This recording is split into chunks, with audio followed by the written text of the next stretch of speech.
Pithapuram assembly నియోజకవర్గం నుంచి జనసేన అధినేత పవన్ కళ్యాణ్ రికార్డు మెజారిటీతో విజయం సాధించడం వెనుక ఆ నియోజకవర్గ తెలుగుదేశం ఇన్ఛార్జ్ ఎస్పీఎస్ఎన్ వర్మ త్యాగం, కృషి, పట్టుదల ఉన్నాయనడంలో ఇసుమంతైనా సందేహించాల్సిన అవసరం లేదు. పైగా పిఠాపురంలో తన విజయానికి సర్వశక్తులు ఒడ్డి శ్రమించిన వర్మను విజయం తర్వాత స్వయంగా పవన్ కళ్యాణ్ ప్రశంసించారు.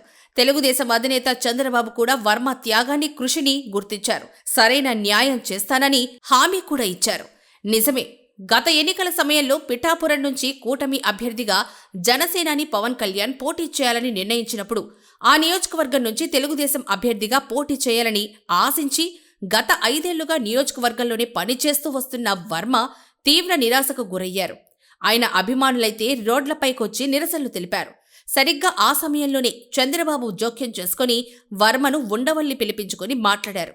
కూటమి అవసరాలు వివరించారు. సమన్వయంతో పనిచేసి పవన్ కళ్యాణ్ విజయానికి దోహదపడమని ఆదేశించారు.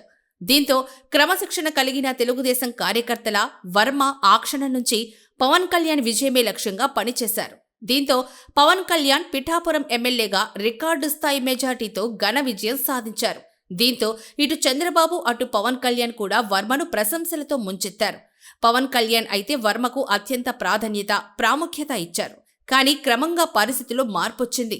జనసేన మద్దతుదారులతో వర్మకు గ్యాప్ ఏర్పడింది. తన నాయకుడి ఘన విజయం క్రెడిట్లో కొంతైనా వర్మకి ఇచ్చేందుకు ఇష్టం లేకపోవడమో మరో కారణమో తెలియదు, కానీ నియోజకవర్గంలో వర్మను క్రమంగా దూరం పెట్టడం మొదలైంది. అంతేకాకుండా నియోజకవర్గంలో ఆయన వ్యతిరేకులైన వైసీపీ వారిని జనసేనలో చేర్చుకున్నారు. ఇది సహజంగానే వర్మకు ఒకంత ఇబ్బందికరంగా మారింది. ఈ పరిస్థితుల్లో వర్మ ఉండవల్లిలోని చంద్రబాబు నివాసంలో ఆయనతో భేటీ అయ్యారు.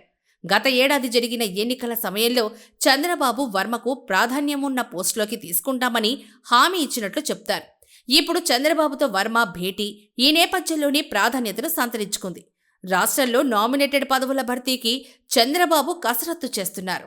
అటువంటి తరుణంలో వర్మ చంద్రబాబుతో భేటీ కావడం ప్రాధాన్యతను సంతరించుకుంది.